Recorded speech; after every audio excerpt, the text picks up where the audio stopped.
Hola a todos, ¿cómo están? Bienvenidos a Análisis Crítico de la Literatura con Gricio. Soy José Antonio Rojas Suárez y voy a estar acompañándolos en los próximos minutos en un análisis de casos, artículos relevantes que ustedes nos hayan solicitado analizar o que de pronto por la relevancia que tiene en este momento a nivel mundial valga la pena hacer una opinión o expresar un poco cómo vemos nosotros esta publicación.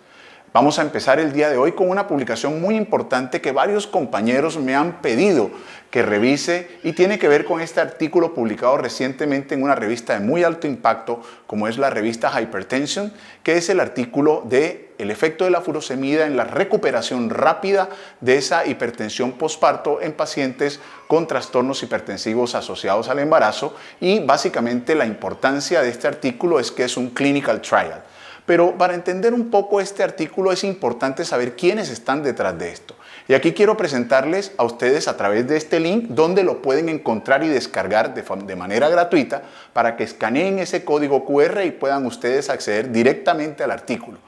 ¿Quién está al frente de esto? Pues bueno, quiero presentarles a ustedes a la doctora Perdigao. La doctora Perdigao es obstetra y además de eso es especialista en medicina materno-fetal de la Universidad de Chicago y que en este momento conduce el programa de medicina materno-fetal y especialmente enfocada en los trastornos hipertensivos en ese cuarto trimestre de la gestación, como ella lo define, que es el periodo posparto hasta las 12 semanas. Y básicamente una de las razones de realizar este estudio es que este es uno de los tópicos y de los campos de mayor interés en su investigación.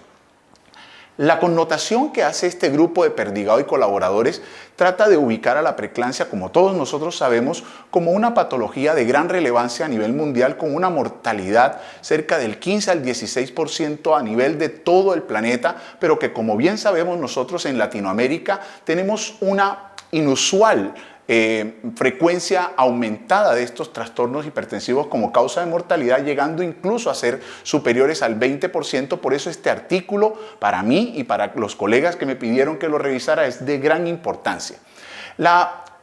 connotación de hablar de la hipertensión posparto se enfoca en que las readmisiones que suceden después del trabajo de parto en su mayor proporción están ligadas a trastornos hipertensivos. Por esa razón es fundamental conocer por qué razón estos trastornos hipertensivos podrían llevar a una paciente a ingresar a una unidad hospitalaria o, peor aún, pudieran morir o quedar en una condición o una morbilidad grave. Por esa razón, este grupo se enfoca en controlar esa hipertensión posparto definida como la presencia de una presión arterial por encima de 150/100 como un punto objetivo para tomar decisiones que pudiesen impactar en una disminución de estas readmisiones por causa de trastornos hipertensivos. Entonces, enfocando un poco el contexto de este estudio, el grupo de Perdigao se propuso dos objetivos importantes. El primero fue tratar de evidenciar si administrando furosemida como un fármaco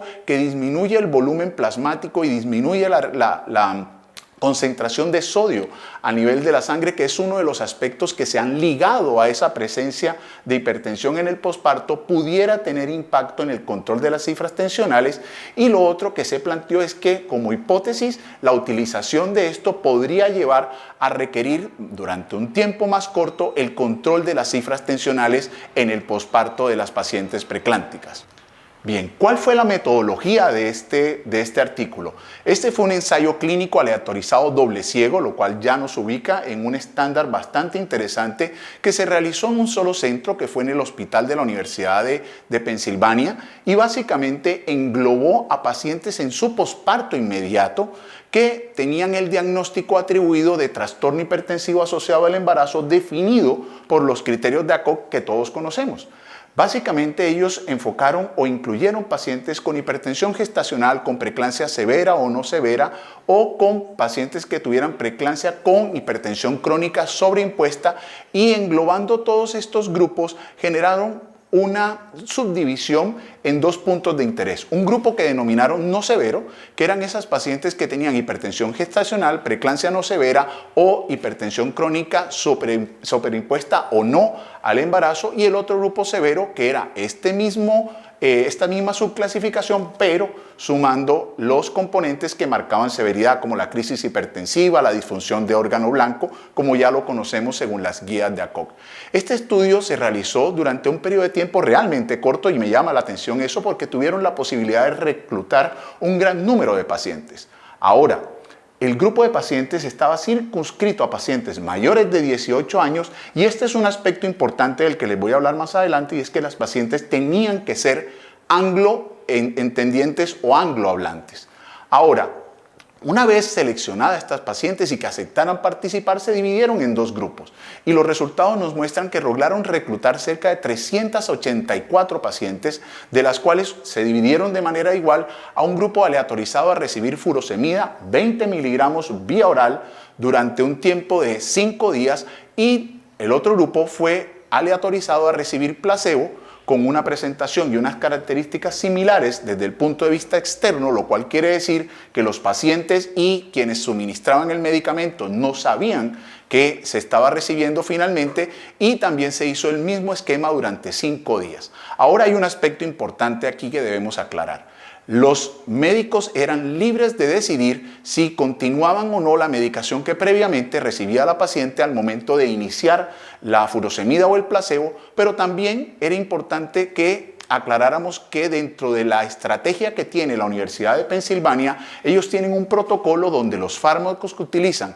cuando hay una hipertensión que requiere manejo o tratamiento antihipertensivo, utilizan de primera línea calcioantagonistas como el nifedipino o el alodipino con las dosis que están viendo ustedes en pantalla. Ahora,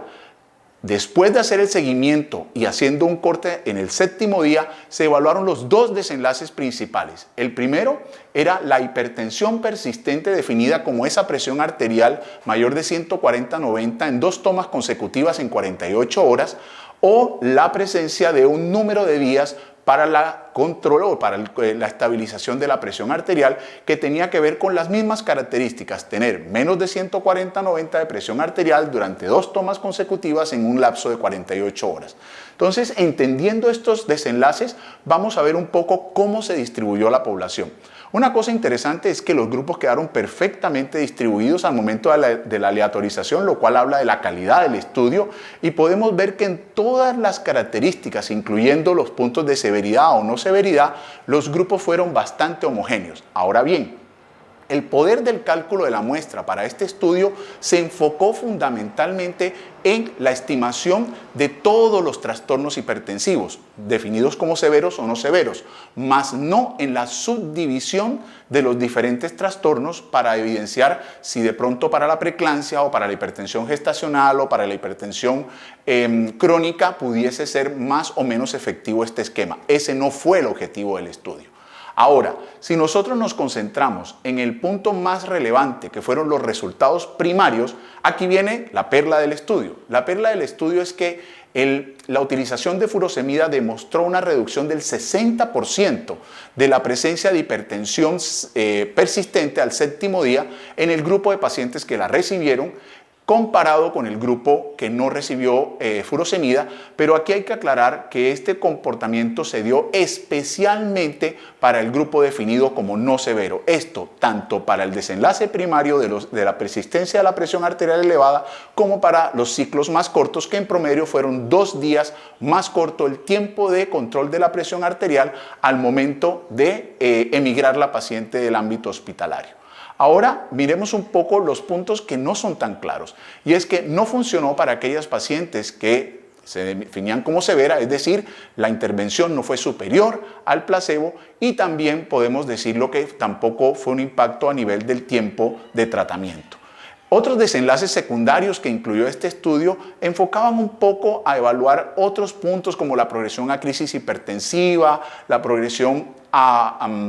a la necesidad de readmisiones, a consultas por urgencia. Para ninguno de estos desenlaces hubo diferencias al comparar los dos grupos. Ahora, cuando miramos el grupo severo y no severo, hay algo interesante y es que el pico de hipertensión se logró entre el 3er y 4º día para el grupo severo y el pico de hipertensión se logró entre el 5º y el 6º día para el grupo no severo. Y como ven, la tendencia en control de las presiones arteriales fue mucho más significativa para el grupo no severo cuando estamos hablando de la utilización de la furosemida. Bien, Un aspecto importante que también tenemos que ver acá es que cuando nosotros miramos el grupo que recibió furosemida versus el grupo que recibió placebo, hay algo muy interesante que, caramba, creo que vale la pena discutirlo, y es que los pacientes o las pacientes que estuvieron asignadas a furosemida recibieron más antihipertensivo intrahospitalariamente, pero al ser egresadas, el grupo de placebo recibió más medicamentos al momento del requerimiento del control de la presión arterial. Entonces es muy llamativo cómo el grupo de intervención recibió más tratamiento hospitalario y el grupo de control recibió más tratamiento extrahospitalario. Los puntos positivos de este artículo y que quiero resaltar, lo primero es que si le pusiéramos el checklist de el CONSORT, que como ustedes saben es la herramienta que se propone para evaluar la calidad del diseño y la calidad de la presentación de los resultados de un ensayo clínico aleatorizado en un manuscrito, lo cumple a cabalidad. Les invito para que lo corran y se den cuenta que genera una real satisfacción ver lo bien diseñado. Lo segundo importante es que nos muestra cómo, construyendo un programa como el que tiene la Universidad de Pensilvania, que es el llamado Heart Safe Motherhood, se puede hacer un monitoreo incluso más allá del ámbito hospitalario, que era una de las grandes limitaciones que existían en el pasado en los ensayos clínicos que involucraban fármacos para el control de las cifras tensionales. Entonces son dos aspectos muy importantes que vale la pena resaltar. Y lo más interesante es que como conclusión podemos decir que este artículo nos muestra que en pacientes con hipertensión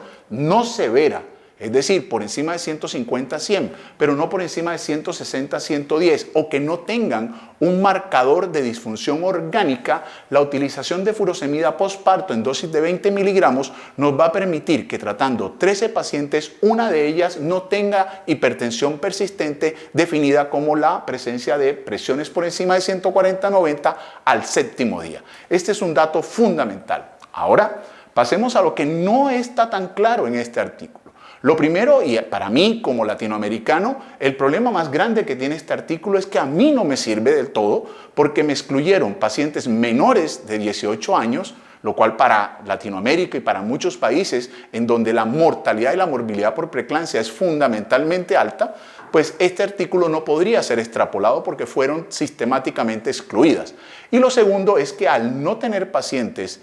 anglohablantes, pues lógicamente también los grupos que pueden ser para ellos minoritarios, pero que son nuestro grupo esencial, tampoco estaría incluido. Ese es un primer punto.